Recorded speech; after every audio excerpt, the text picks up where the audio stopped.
Vamos começar falando sobre política, porque saiu a primeira pesquisa Datafolha do segundo turno, que coloca o candidato Jair Bolsonaro, do PSL, com 58% dos votos válidos contra 42% de Fernando Haddad, do PT. A margem de erro é de 2 pontos percentuais para mais ou para menos.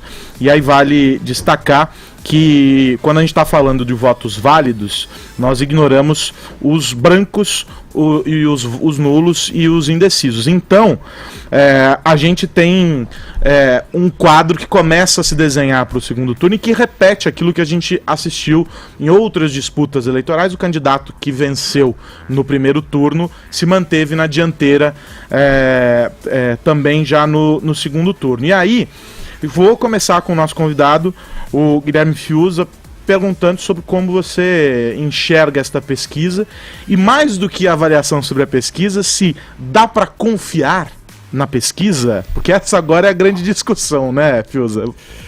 Aros, eu acho que a gente olhando o histórico recente das pesquisas, não dá para confiar, né? Quer dizer, eu não vou nem fazer a distinção entre técnica e boa-fé, digamos assim, mas os percentuais são muito falhos, as margens permitem bastante manobra.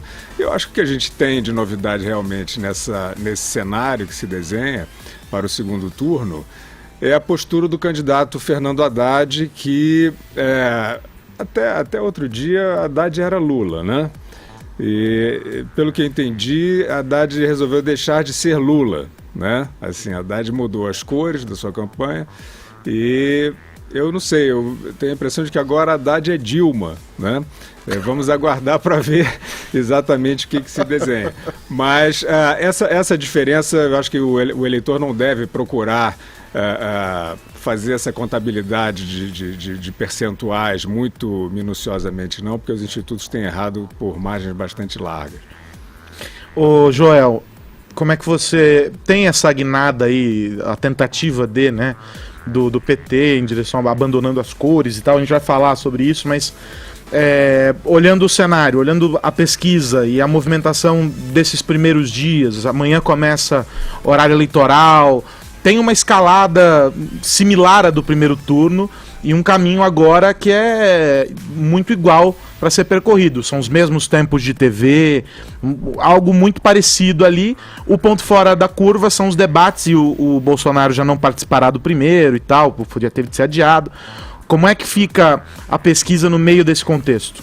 A pesquisa ainda não captou muito essas mudanças de campanha. A gente vai começar a sentir mesmo o efeito, se é que vão ter agora, mas eu acho que apesar dos números não serem lá muito precisos, e além disso, ela está captando o momento de agora, né, que não necessariamente é o momento da urna, a coisa pode ter mudado muito, mas ela mostra que, e isso acho que dá para dizer, o Bolsonaro está largando aí com uma franca vantagem, uma larga vantagem sobre o Haddad. Se tudo for mantido como está, o Bolsonaro leva sem grandes dificuldades. Digamos que o segundo tempo está começando, está 3-0 para ele. O Haddad vai ter que correr atrás para fechar essa distância. E a pergunta é, será que essa distância continua a aumentar agora? Ou isso aí foi a migração dos votos do primeiro turno previsível para um lado e para o outro, e que agora sim a gente vai começar a ver o real movimento dos eleitorados. Tinha muita gente cuja segunda opção já era o Bolsonaro e agora foi para ele, outros que a segunda opção era o Haddad, foi para ele. E acho que agora a gente começa a sentir mais o impacto que as campanhas terão aí na intenção de votos dos dois. Eu tendo a acreditar que nessas eleições de segundo turno polarizadas, o normal é que ambos acabem se aproximando perto do fim. É muito difícil cravar o vencedor agora, mas se fosse para apostar, assim, Bolsonaro larga, assim, com a franca vantagem, tá, digamos, na boca do gol.